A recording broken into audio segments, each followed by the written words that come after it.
Imagine being told that your anxiety is caused by your womb, literally, that it's floating around your body, that your emotions are dangerous, that your voice, your mood swings, even your tears are signs of mental illness.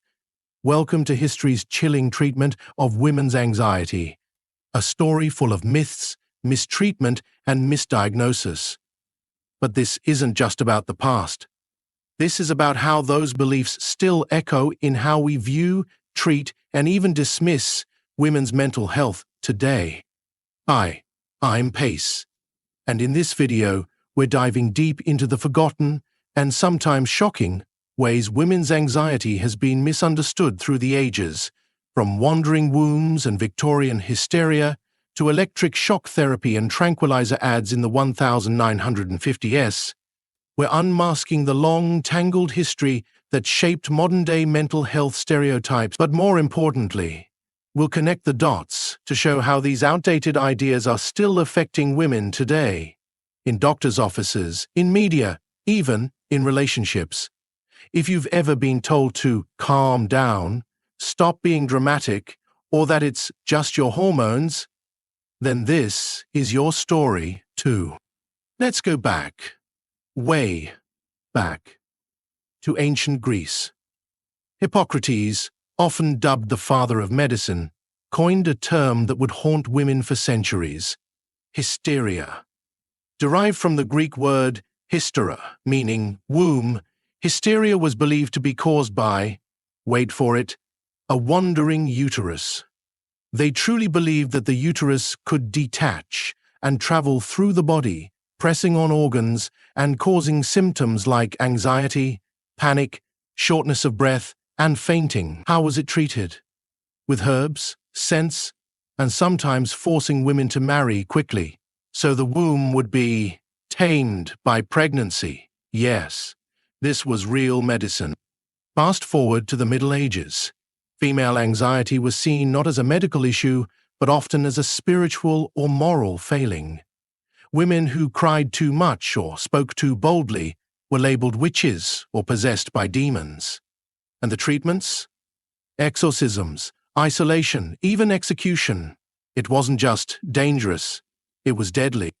But the 19th century brought what might be the most famous and arguably most damaging mental health diagnosis for women: hysteria again, but this time in the hands of male doctors with fancy beards and disturbing devices. Women were sent to asylums for behaviors as simple as being overly emotional.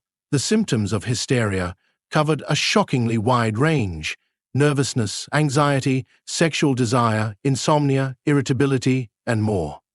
Basically, being a woman in public. And the treatments? Ice baths, isolation, forced feeding, clitoral removal, and yes, the infamous vibrator.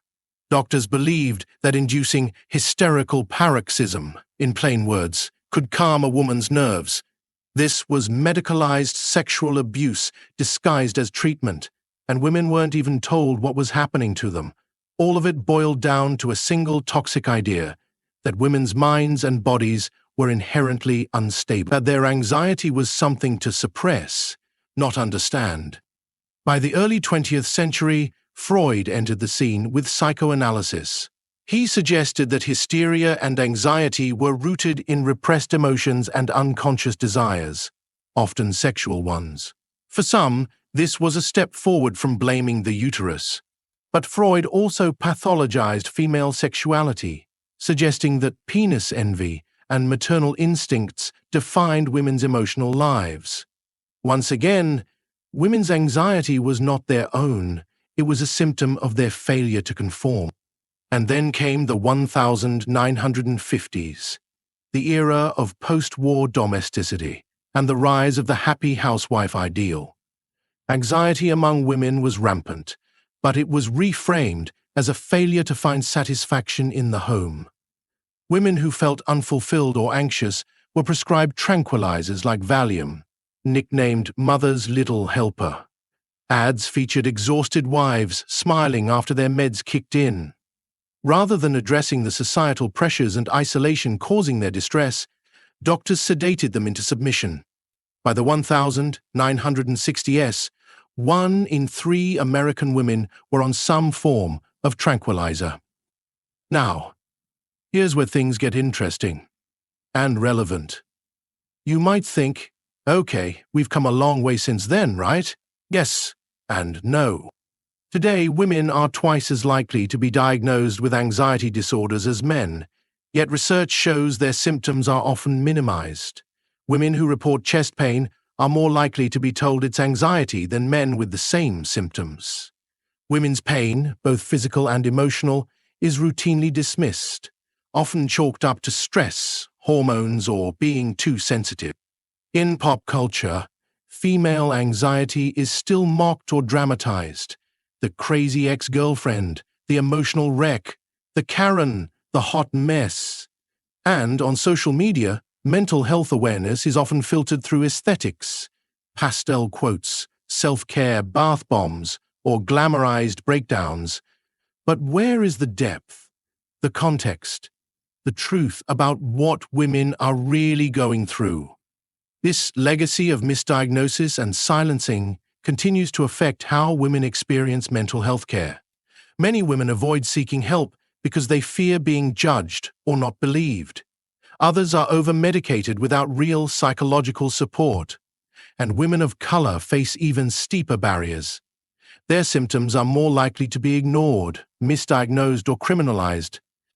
But here's the good news. We are finally, slowly, rewriting the story. Women are speaking out about their mental health experiences. Researchers are studying how anxiety presents differently in women. Therapists are unlearning harmful models and embracing trauma-informed care. And platforms like YouTube, TikTok, and Instagram have become powerful tools for education and empathy, not just aesthetics. If you've made it this far, thank you, because you are now part of the movement to change this narrative, to question the assumptions, to challenge the stereotypes, to ask better questions, demand better answers, and support those around you who are struggling. But this video isn't just for history buffs or mental health nerds. It's for everyone who's ever felt unheard, unwell, or unestimated. If you've ever been told your emotions are too much or that you're too sensitive, know this: your feelings are valid.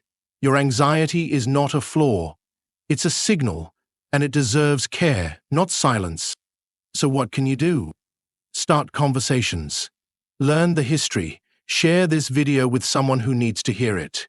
Leave a comment below about your experience or something that shocked you from this history.